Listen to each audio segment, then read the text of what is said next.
So, hi. నేను మీ ఏవం Srikrishna, consultant orthopaedic surgeon, విధాత hospital, Vijayawada. So, ఇవాళ osteo arthritis అంటే కీళ్ళ అరుగుదలని మనం ఎలా ఆపొచ్చు, ఎలా ప్రివెంట్ చేయొచ్చు అనే దాని గురించి చెప్తానండి. సో, కీళ్ళ అరుగుదలలో కామన్‌గా మనం డే టు డే లైఫ్‌లో చూసేది ఎక్కువగా మోకాళ్ళ అరుగుదలండి. సో, మోకాళ్ళ అరుగుదలని ఆపటానికి మనం ఏం చేయాలి? సో, మోకాళ్ళ అరుగుదల అనేది మెయిన్‌గా 2 రీజన్స్ వల్ల జరుగుతదండి. ఒకటి, మోకాళ్ళని ఎక్కువగా వాడేవాళ్ళలో జరుగుతది. అసలు మోకాళ్ళకి ఏ పని చెప్పకుండా ఎక్కువ లేజీగా ఉండే వాళ్ళకి కూడా మోకాళ్ళ అరుగుదల అనేది జరుగుతదండి. సో, ఏదైనా ఓవర్ యాక్టివిటీ గానీ, అండర్ యాక్టివిటీ గానీ ఉన్నప్పుడు మోకాళ్ళ అరుగుదల జరగటం అనేది చాలా common. And at the same time వుమెన్‌లోకొచ్చేటప్పటికి ఎప్పుడైతే 45, 50 ఇయర్స్ ఏజ్‌కొస్తారో వాళ్ళలో ఈస్ట్రోజన్ అనే హార్మోన్ అనేది కొంచెం తగ్గుతదండి. సో, ఆ ఈస్ట్రోజన్ హార్మోన్ మన bone health and joint health maintain చేయడానికి ఉపయోగపడుతుంది. పర్టిక్యులర్‌గా ఆడవాళ్ళలో 45, 50 ఇయర్స్‌కొచ్చేటప్పటికి కూడా మోకాళ్ళ అరుగుదల జరగటం అనేది స్టార్ట్ అవుతూ ఉంటుంది.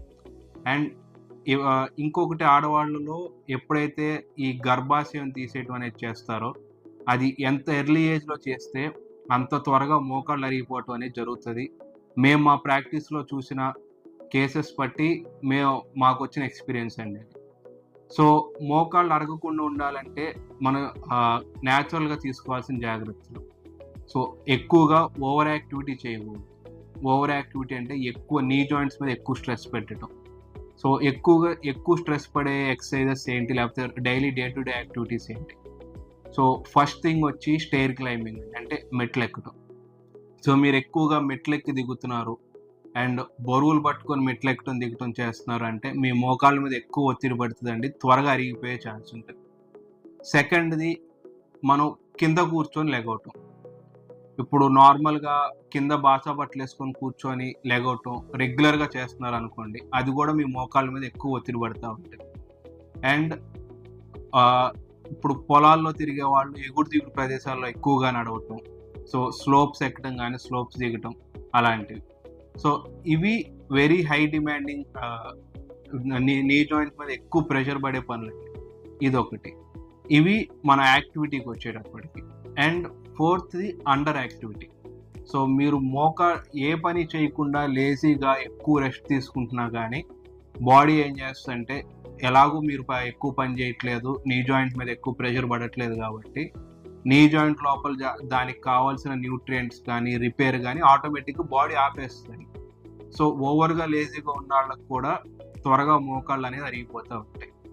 ఇవి యాక్టివిటీకొచ్చేటప్పటికి. అండ్ సెకండ్ థింగ్, ఇందాక చెప్పినట్టు హార్మోనల్‌గా మెజారిటీ ఆఫ్ ది వుమెన్‌లో 45-50 ఇయర్స్ తర్వాత ఈస్ట్రోజన్ తగ్గటం వల్ల మోకాళ్ళు అరిగిపోవటం అనేది ఎక్కువవుతదండి. అలాగే యంగ్ వుమెన్‌లో ఎవరైతే హిస్టరెక్టమీ అంటామండి. హిస్టరెక్టమీ వెరీ యంగ్ ఏజ్‌లో చేయించుకున్నారో వాళ్ళలో గూడా మోకాళ్ళు అరగటం జరుగుతది. అట్ ద సేమ్ టైమ్ మెన్‌లో గూడా ఆల్మోస్ట్ 65 ఇయర్స్ అబోవ్ దగ్గర నుంచి మెన్‌లో గూడా టెస్టోస్టెరాన్ అనే హార్మోన్ డ్రాప్ అవ్వటం స్టార్ట్ అవుతది. దానివల్ల గూడా వాళ్ళ మోకాళ్ళు గూడా అరిగిపోవటం అనేది మెన్‌లో కొంచెం వెరీ హై ఏజ్‌లో ఆల్మోస్ట్ 65, 70 ఇయర్స్ నుంచి స్టార్ట్ అవుతదండి.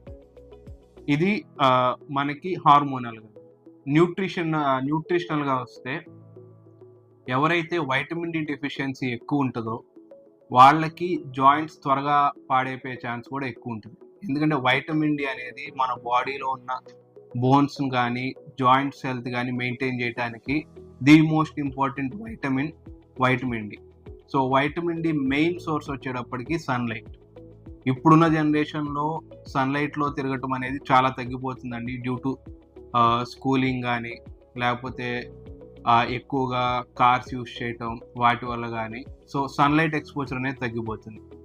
అండ్ సో, ఎవ్రీ డే 10 నుంచి 4 AM లోపు make it an habit to at least 10 minutes అయినా సన్‌లైట్‌కి ఎక్స్‌పోజ్ అయ్యేలాగా ఉండేలాగా ఆ హ్యాబిట్ అలవాటు చేసుకోండి. అండ్ ఇంకొకటి, ఇవేవి కాకుండా ఇంకొన్ని రీజన్స్ ఉన్నాయండి. అవి ఇంకా మన కంట్రోల్‌లో లేని రీజన్స్. కొన్ని సార్లు ఏమన్నా ఫ్రాక్చర్స్ అయినా కానీ, ఏదన్నా ఇన్ఫెక్షన్స్ ఉన్నా, రుమటాయిడ్ ఆర్థరైటిస్, ఇవన్నీ మన కంట్రోల్‌లో లేనివండి. ఇవి వస్తే మనం వీటిని మన ఎలాగూ ప్రివెంట్ చేయలేం. సో ప్రివెంటబుల్ కాజెస్‌నైనా మనం ప్రివెంట్ చేయగలిగితే మీ జాయింట్స్ అనేవి సేఫ్‌గా ఉంటాయి. మీ యాక్టివిటీ లెవెల్స్ బాగుంటాయండి. మీ హెల్త్ బాగుంటది. So take care of your joints. Be happy and be active.